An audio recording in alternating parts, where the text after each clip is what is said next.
आणि दोनही उपमुख्यमंत्र्यांना, फडणवीस साहेबांना आणि अजितदादांनी त्यांना साथ द्यावी आणि सरकार म्हणून सगळ्याच मंत्रिमंडळातल्या मंत्री महोदयांनी साथ देऊन मराठा आरक्षणाचा विषय मार्गी काढावा ही त्यांना आमची मनापासून विनंती. नसता आमचा नाविलाज आहे, आम्हाला मुंबईकडं 20 तारखेला यावंच लागणार आहे. आणि महाराष्ट्रातला मराठा बांधवांना विनंती, भावानो घरी नका बसू. आता लेकरं मोठे करायचे असले ना तर आता घरी बसून नाही चालणार, सगळेचे सगळे बाहेर पडा आणि मुंबईकडे चला. बरं, छगन भुजबळ यांनी 2 महिन्यामध्ये जात जनगणना पूर्ण करावी अशी मागणी केलेली आहे. त्यांनी सोबत असंही म्हटलेलं आहे, जर ओबीसींचं सर्वेक्षण 15 दिवसात होत असेल तर जातनिहाय जनगणना 2 महिन्यात का पूर्ण होऊ शकत नाही?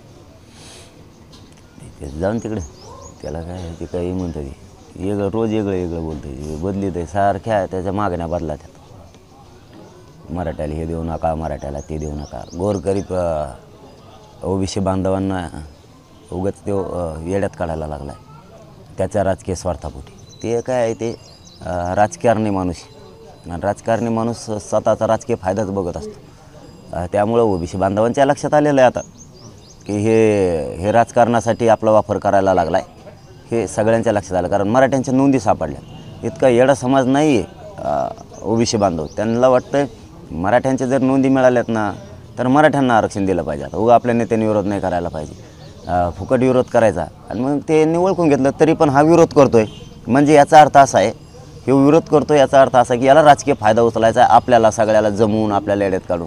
त्यांना सगळ्यांना कळतं आहे ह्यो आपल्याला फसवायला लागला आहे, आपला वापर करायला लागला आहे, याचं राजकारण साधायला लागला आहे, याच्या केसेस सोडून घ्यायला लागला आहे, याचा राजकीय फायद्यासाठी ह्यो राजकारणी माणूस हे त्यांच्या लक्षात आलेलं आहे. त्यामुळं आणि आम्ही ओळखलं आहे त्याला, हे राजकारणासाठी करतं आहे म्हणून. कोणाला विरोधात उतरत आहे, कोणाला उलटं सुलटं सांगतं आहे. काही ज्यांच्या आरक्षणाला धक्का लागत नाही त्यांना बी आंदोलनं करायचं सांगतं आहे. लोक आता हुशार झाले, नाही करत आता, लोकांना कळतं आहे खरं काय आणि खोटं काय आहे. त्यामुळं गोरगरीब ओबीसी बांधवांना वाटतं आहे मराठ्यात गाव खेड्यातल्या सामान्य मराठा आणि सामान्य ओबीसी बांधव एकमेकात खातेत पेतेत उठतेत. कशाला याच्यामुळं नाराजी उगे घ्यायची?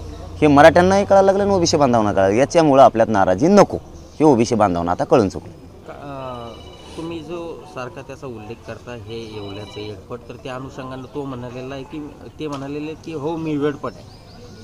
तुमचं नाव घेऊन म्हणालेलं हो मी वेडपट आहे छगन भुजबळ. ते येडपटात हे येडपटात लय फरक आहे म्हणा.